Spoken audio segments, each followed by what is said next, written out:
What would you do if the man you loved and built a life with had a knife-piercing secret that shattered everything? Permission when my marriage ended.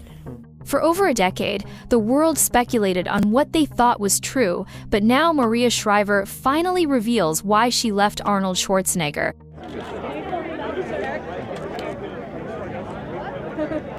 This wasn't just any Hollywood breakup, it was one of the most talked about splits in celebrity history. It was a betrayal that cut so deep that the world couldn't help but notice.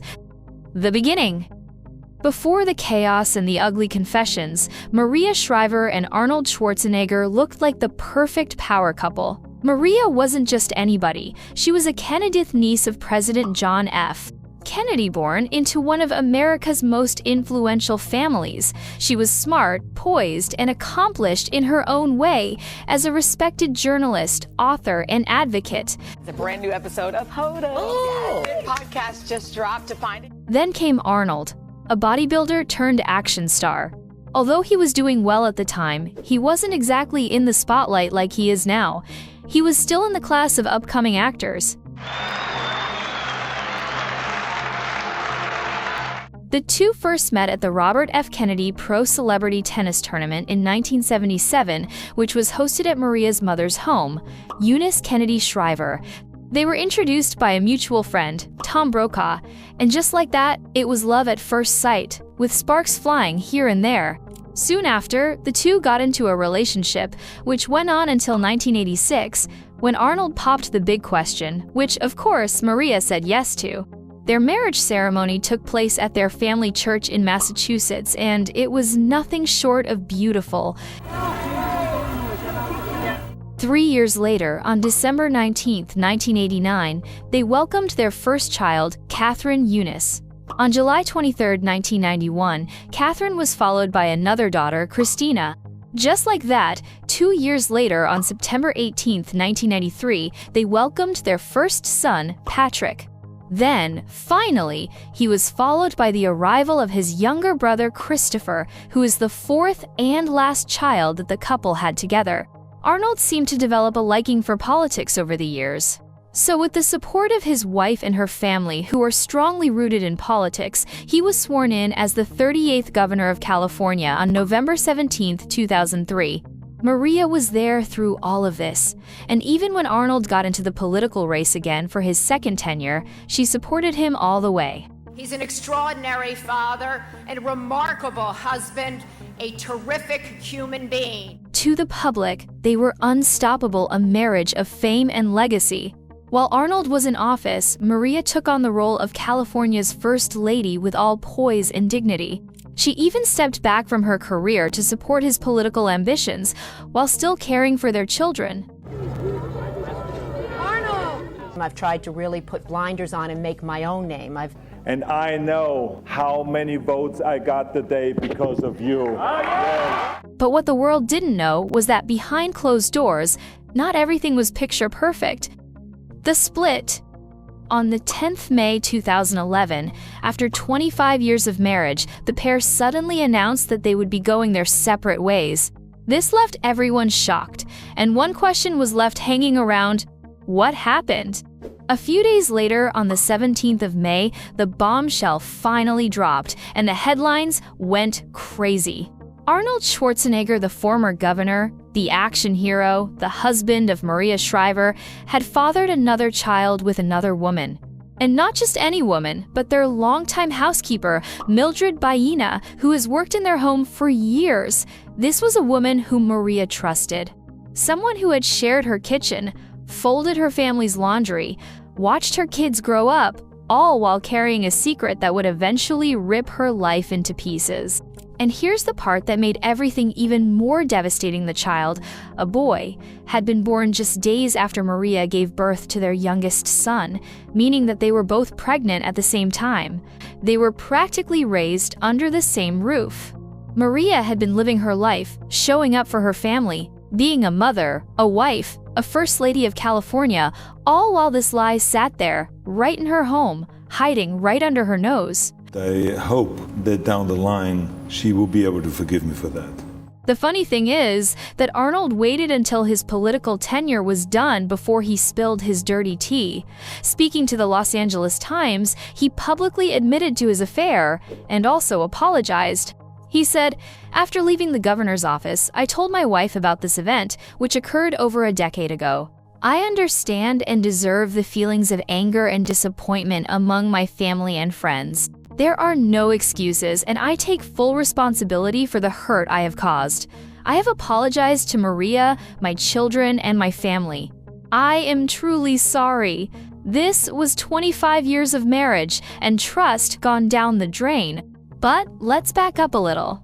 In the years leading up to that period, the cracks had already begun to show. Maria had been growing more and more distant from the public eye. She had put her journalism career on hold.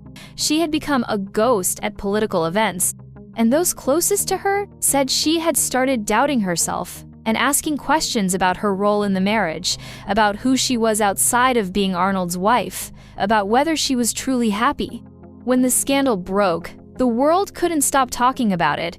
Paparazzi swarmed like they usually do. Tabloids feasted. And the internet did what it knows to do best, turning someone's pain into headlines. But for Maria, this wasn't just a juicy story, it was the moment the clock in her world stopped.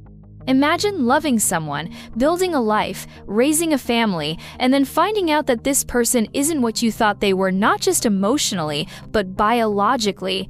It wasn't a fleeting affair. It was a secret child, a second family, hidden in plain sight. And what stung even more? The resemblance. As the boy grew older, it became harder to deny. He looked like Arnold, moved like him. The truth had been staring at her for years. What made this even more tragic was how long Maria had carried the burden of knowing something wasn't right. Reports say she had her suspicions before the truth came out. She'd even tell Mildred that she could talk to her about anything at all, but always got a negative response from the housekeeper. When the truth finally came out, everything changed, and even with Arnold's public apology, the damage had already been done a number on Maria, and an apology wasn't going to cut it for her. In the weeks following the revelation, Maria moved out of their Brentwood home. The couple issued a joint statement asking for privacy, but the story had already taken on a life of its own. Everyone had an opinion. Everyone had a take, but only a few people stopped to think about what it meant for Maria, not the public figure, but the woman, the human being who had been blindsided in the most personal and humiliating way possible. And yet, through it all, Maria didn't lash out. She didn't run to tabloids or do damage control interviews. She stayed quiet, but behind that composure was a woman who was hurting. A woman who had devoted decades of her life to a marriage that wasn't what she thought it was. A woman whose heart had been broken in front of the entire world. The real reason.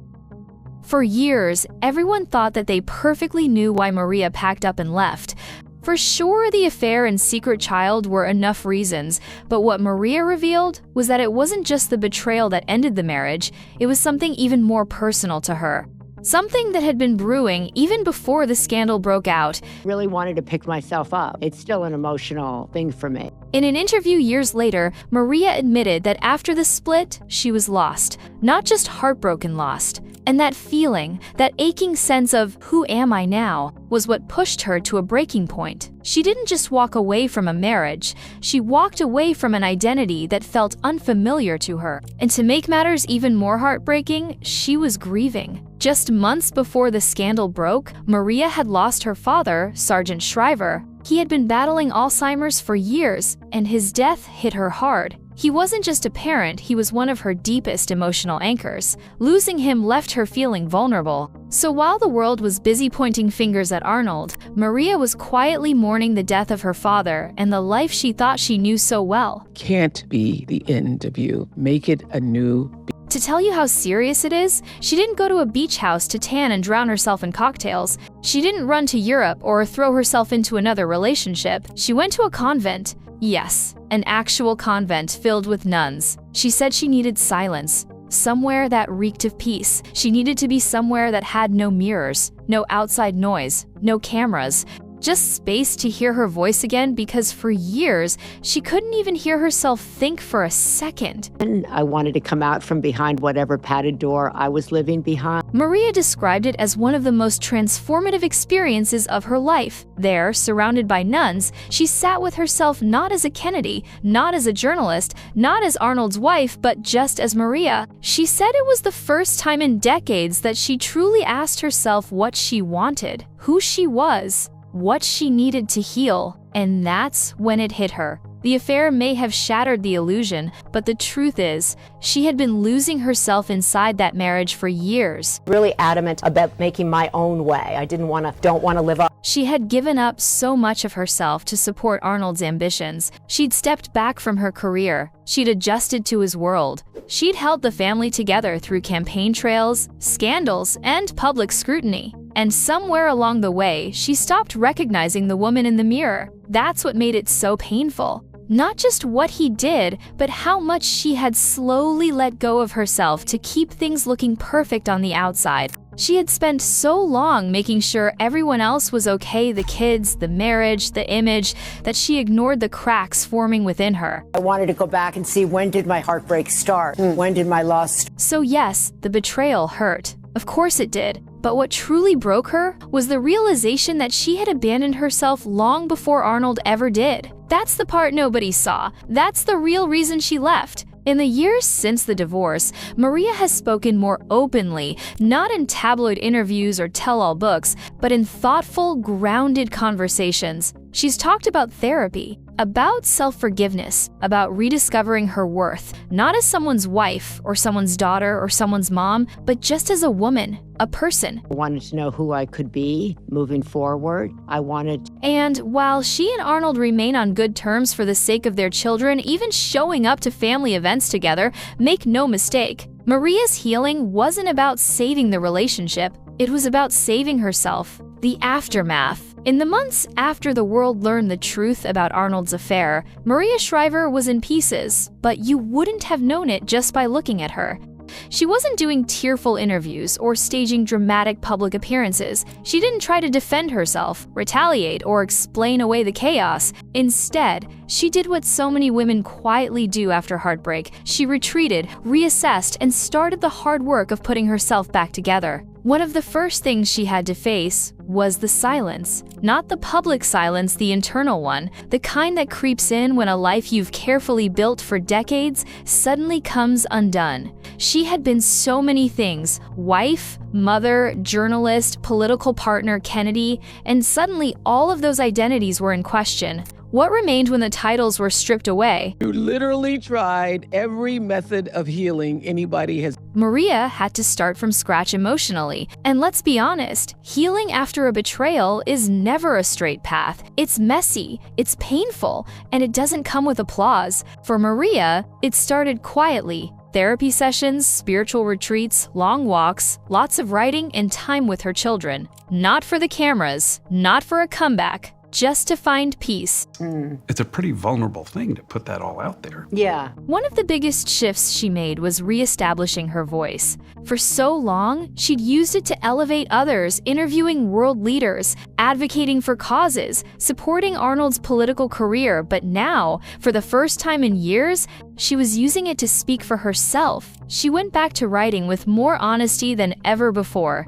She launched a poetry book called I Am Maria, where she began sharing reflections on life, identity, aging, grief, and personal growth. It was raw, thoughtful, and deeply personal. And she didn't shy away from what happened. In her writing and interviews, she didn't act like the scandal never existed, but she also didn't let it define her. Instead, she used it as an entry point into bigger conversations about self-worth, boundaries, reinvention, and what it truly means to reclaim your life when the world thinks it's over. One of the more powerful things Maria has talked about is how lonely the healing process was. Because even though she was surrounded by family and had all the resources most people could only dream of, no one could do the work for her. No therapist, no friend, no life coach could fill the space that had opened up inside her. That part, she had to sit with alone, and she did.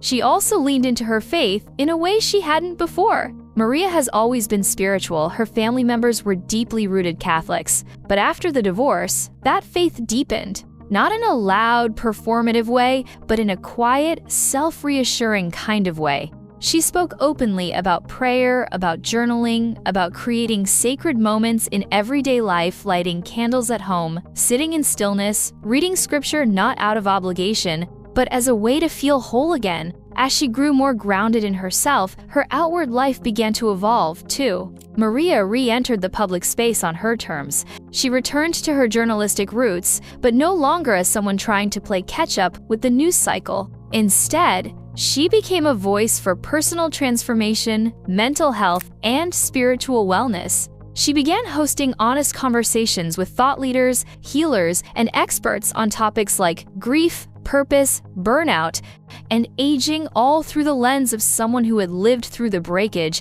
and came out twice as strong. She also became more intentional about aging and womanhood, not as topics to overcome, but as parts of life to be embraced. In her 50s and 60s, she has spoken with refreshing honesty about what it means to age in a culture that tells women their value expires with their youth. And here's the thing, Maria didn't shrink back. She stepped forward. She let her gray streaks show. She stopped chasing the camera. She built her platform. And people listened not because of her last name, but because of her wisdom and experience. Another defining part of Maria's post-divorce life has been her relationship with her children. She has 4: Catherine, Christina, Patrick, and Christopher. Throughout the entire ordeal, she remained laser-focused on protecting them. She never dragged their father in public, never used them as pawns in the media storm. And to this day, she continues to co-parent with Arnold in a way that's mature, respectful, and deeply rooted in love for their family. And I'm in a good place with Arnold, and that's really important to me. In fact, over time, she and Arnold have reached a peaceful, if not a close relationship. They attend family events together, take group photos, and remain present in each other's lives, not as romantic partners, but as parents, and more importantly, as people who have accepted the past and chosen not to live inside it. And that's something Maria often emphasizes. You don't have to forget, and you don't even have to forgive right away, but you can choose peace. Every 66 seconds, another brain will develop Alzheimer's disease. Professionally, Maria has also leaned into advocacy in a new, powerful way. She continues her work around Alzheimer's awareness, something deeply personal to her because of her father's battle with the disease. But she's also expanded her focus to include women's empowerment, brain health, and personal reinvention. She's helped start initiatives, spoken on global stages, and written best-selling books not from the standpoint of, I have it all figured out, but from a place of, I've been through it too. And maybe that's what makes her post-divorce journey so inspiring. She didn't emerge as some polished, motivational figure. She didn't claim to have conquered betrayal or grief or identity loss in some neat process. She simply shared what was real. And that honesty, that willingness to say, I'm still learning, is what so many people, especially women, have connected with. What Maria teaches, just by living her truth, is that life doesn't end when the picture-perfect version of it falls apart. Sometimes, that's when it finally begins. She reminds us that healing isn't about going back to who you were, it's about becoming someone stronger, more rooted, and more alive than you ever thought possible. It's hard to imagine the kind of strength it takes to rebuild yourself when the life you knew just falls apart. But Maria did it slowly, quietly, and on her terms. She didn't need to prove anything. She just needed to remember who she was. And maybe that's the part we don't talk about enough. How healing doesn't always look loud. Sometimes it looks like finally choosing yourself, even when it hurts. Don't forget to like, share, and subscribe for more. See you in the next video.